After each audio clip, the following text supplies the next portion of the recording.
সাদা সাদা কালা কালা রং জমেছে সাদা কালা, হইছি আমি মন পাগলা বসন্তকালে। তুমি বন্ধু কালা পাখি আমি যেন কি, তুমি বন্ধু কালা পাখি আমি যেন কি, বসন্তকালে তোমায় বলতে পারি। বেলা বাড়তেই তীব্র গরমে ফাঁকা হয়ে যাচ্ছে রাস্তাঘাট।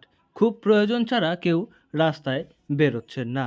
আর তাই সকাল সকাল প্রচার সারলেন বর্ধমান দুর্গাপুর লোকসভা কেন্দ্রের তৃণমূল প্রার্থী কীর্তি আজাদ। এদিন দুর্গাপুরের মেজর পার্ক এলাকায় তিনি প্রাতঃভ্রমণে যান।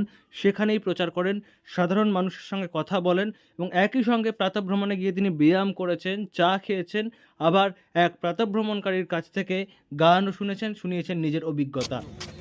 लैंकाशायर में प्रोफेशनल क्रिकेट खेलने का मौका मिला। हम 11 साल क्रिकेट खेला, हमको कुछ करना नहीं आता। हम तीनों भाई में सबसे छोटा थे और माँ के साथ रहते थे। मेरा दोनों बड़ा भाई नाना के साथ रहता था। मेरे नाना जज थे तो वो पटना में रहते थे, तो उनके साथ पटना में, तो हम माँ के साथ रहते थे। हमको माँ इतना दुलार पलार की थी, इतना बिगाड़ दी थी, हमको कुछ करने नहीं आता था काम वाम। हम बर्तन साफ करना सीख गया, कपड़ा धोना सीख गया, बाथरूम साफ करना सीख गया, उसके बाद हम खाना बनाना सीख गया। तो हम तरह तरह का खाना बनाते।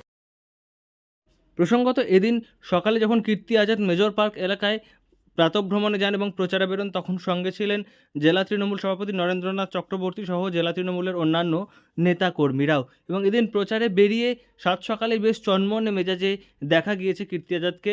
তিনি সেখানে গিয়ে প্রাতঃভ্রমণকারীদের সঙ্গে ছবি তুলেছেন, আবার কখনো খুদেদের সঙ্গে ফুটবল খেলতে দেখা গিয়েছে তাকে, আবার একই সময়ে বসে চা খেয়েছেন। তার সঙ্গেই তিনি প্রাতঃভ্রমণকারীর কাছে গান শুনেছেন এবং তাকে বাহবাও দিয়েছেন। चिंते हैं, आज से नहीं चिंते हैं, शुरू से चिंते हैं। जब विश्व कप 1983 में जीता था तो हमने केवल एक राज्य के लिए नहीं जीता था, पूरे देश के लिए जीता था, बंगाल के लिए भी जीता। क्या बंगाल के खुश नहीं हुए थे क्या लोग? तो हम, अगर नरेंद्र मोदी जो सिर्फ चीफ मिनिस्टर था गुजरात का, वो वाराणसी से आके लड़ सकता है, हम तो देश के लिए, हम तो देश में कहीं भी जा सकते हैं। और लोगों ने, दुर्गापुर और वर्धमान के लोगों ने हमको बहुत प्रेम के साथ अपनाया है।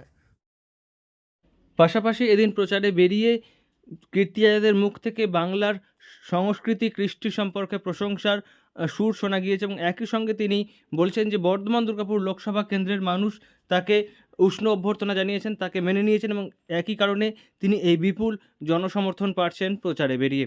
দুর্গাপুর থেকে নয়ন ঘোষের রিপোর্ট, লোকাল 18 বাংলা।